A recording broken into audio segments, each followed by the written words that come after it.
जय हिंद साथियों, स्वागत है आप सभी का दिवाकर स्टडी IQ पर। तो दोस्तों, आज की इस वीडियो में SSC GD CHSL और MTS एग्जाम के लिए जीके के टॉप 35 संभावित प्रश्नों को लेकर आए हैं।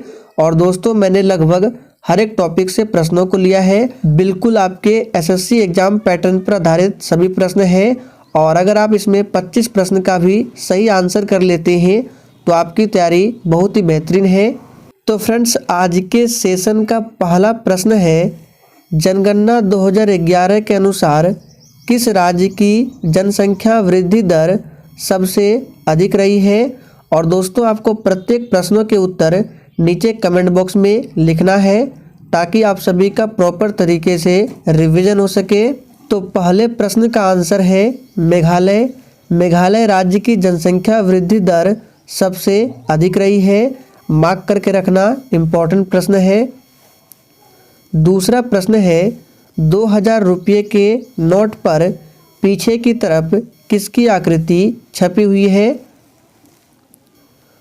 तो दोस्तों, दूसरे प्रश्न का सही आंसर है सी ऑप्शन, मंगलयान की आकृति छपी हुई है। अगला प्रश्न है, ग्रहों की गति का नियम किसने प्रतिपादित किया था। वेरी इंपॉर्टेंट प्रश्न है, मार्क करके रखना। तो दोस्तों, तीसरे प्रश्न का सही जवाब है केपलर। तो ए ऑप्शन आपका सही आंसर है। ग्रहों की गति का नियम केपलर ने दिया था। चौथा प्रश्न है, महाराष्ट्र के राज्यपाल का क्या नाम है। तो दोस्तों, चौथे प्रश्न का सही जवाब है भगत सिंह कोश्यारी महाराष्ट्र के राज्यपाल है। तो ए ऑप्शन आपका सही आंसर है। पांचवा प्रश्न है, भारत के भारी उद्योग मंत्री कौन है। बिल्कुल आपके एग्जाम में छपने वाला प्रश्न है, मार्क करके रखिएगा। तो भारत के भारी उद्योग मंत्री है महेंद्र नाथ पांडे। ए ऑप्शन आपका बिल्कुल सही जवाब है। अगला प्रश्न है, लक्षद्वीप के प्रशासक का क्या नाम है। तो दोस्तों, छठे प्रश्न का सही जवाब है श्री प्रफुल्ल पटेल लक्षद्वीप के प्रशासक का नाम है। ए ऑप्शन आपका सही आंसर है। सातवां प्रश्न है, भारत के किस राज्य की सीमा नेपाल के साथ सबसे लंबी लगती है। तो दोस्तों, सातवें प्रश्न का सही आंसर है उत्तर प्रदेश। उत्तर प्रदेश एक ऐसा राज्य है जिसकी सीमा नेपाल के साथ सबसे लंबी लगती है। और भारत के साथ सबसे लंबी सीमा किस देश की लगती है। तो बांग्लादेश, लगभग 4096 किलोमीटर। इसको मार्क करेंगे। आठवां प्रश्न है, खानवा का युद्ध कब हुआ था। वेरी वेरी इंपॉर्टेंट प्रश्न है, मार्क करके रखना।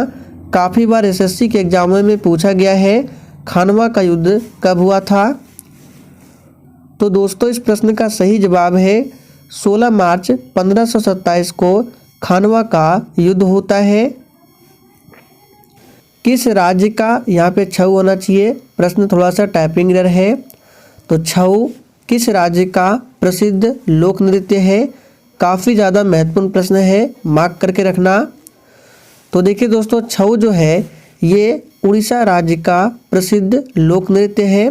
तो सी ऑप्शन आपका बिल्कुल सही जवाब है। उत्तर प्रदेश का याद रखना है, कथक है। पूछा जाता है एग्जाम में कथक कहाँ का है, तो उत्तर भारत या उत्तर प्रदेश।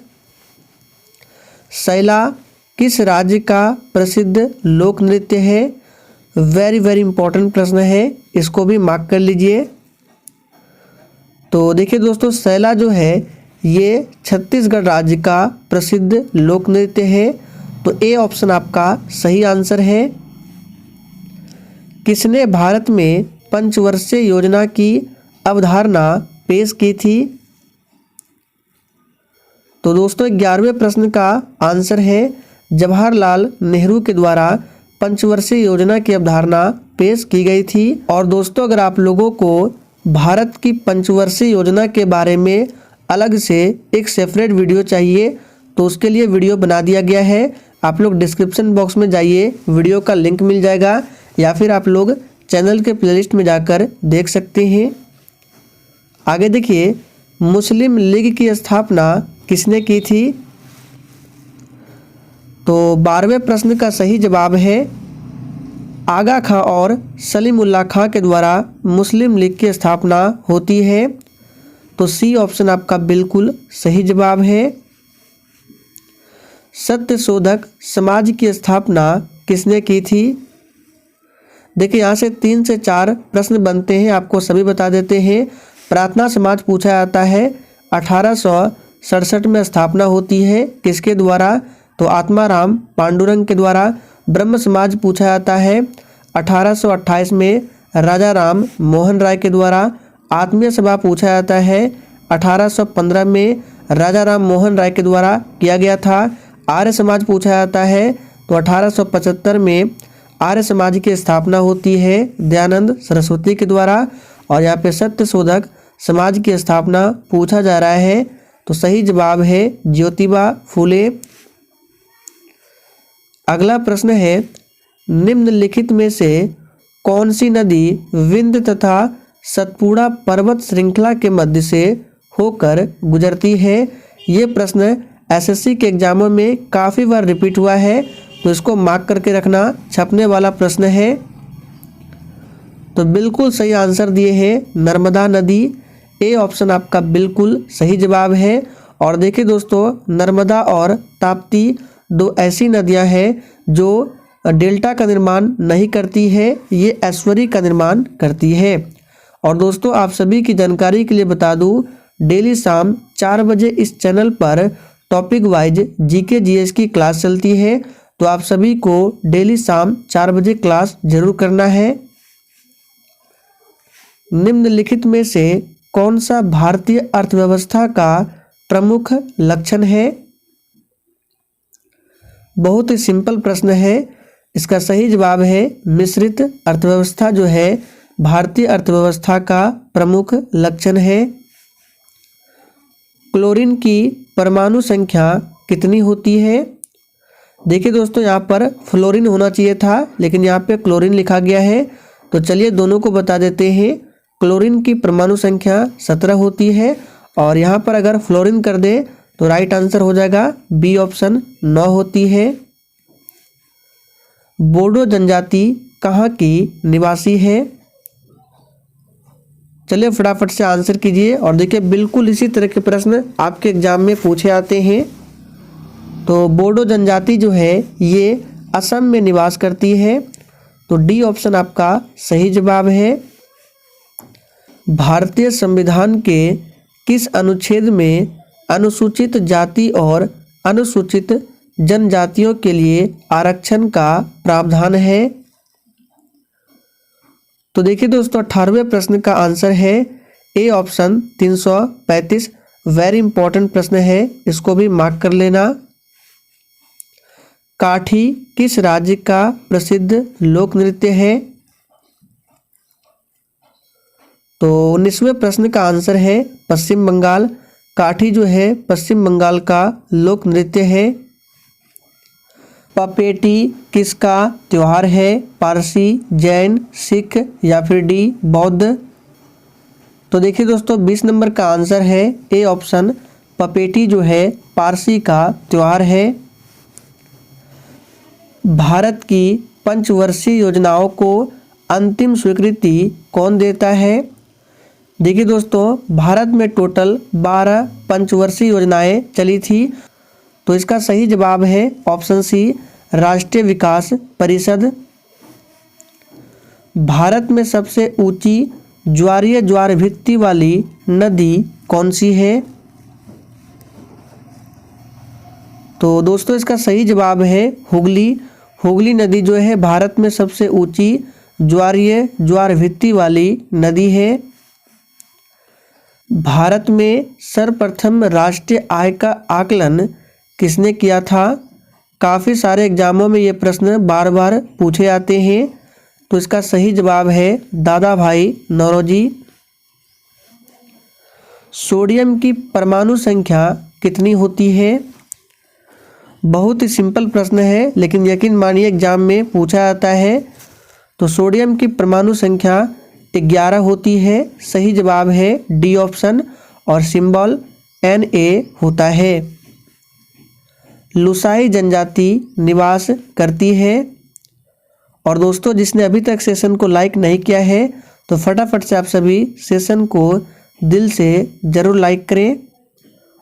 तो लुसाई जनजाति निवास करती है मिजोरम में। बी ऑप्शन आपका सही जवाब है। अगला प्रश्न है, मेवाड़ के किस राजा को 1527 में खानवा के युद्ध में बाबर ने हराया था? देखिए दोस्तों, यहाँ से दो प्रश्न आते हैं निकलकर। खानवा का युद्ध कब होता है? तो 1527 में। किसके किसके बीच में? तो बाबर और राणा सांगा के बीच में होता है। तो सही जवाब है डी ऑप्शन, राणा सांगा। और 1526 में पानीपत का प्रथम युद्ध होता है बाबर और इब्राहिम लोदी के बीच में, और पानीपत के प्रथम युद्ध में भी बाबर की विजय होती है। मिल्खा सिंह को किस नाम से जाना जाता है? तो देखिए दोस्तों, मिल्खा सिंह को द फ्लाइंग सिख के नाम से जाना जाता है। ए ऑप्शन आपका सही जवाब है। वर्तमान में भारत में कुल कितने राष्ट्रीय उद्यान हैं? ये प्रश्न भी आप लोगों के लिए इम्पोर्टेंट रह सकता है, मार्क करके रखना।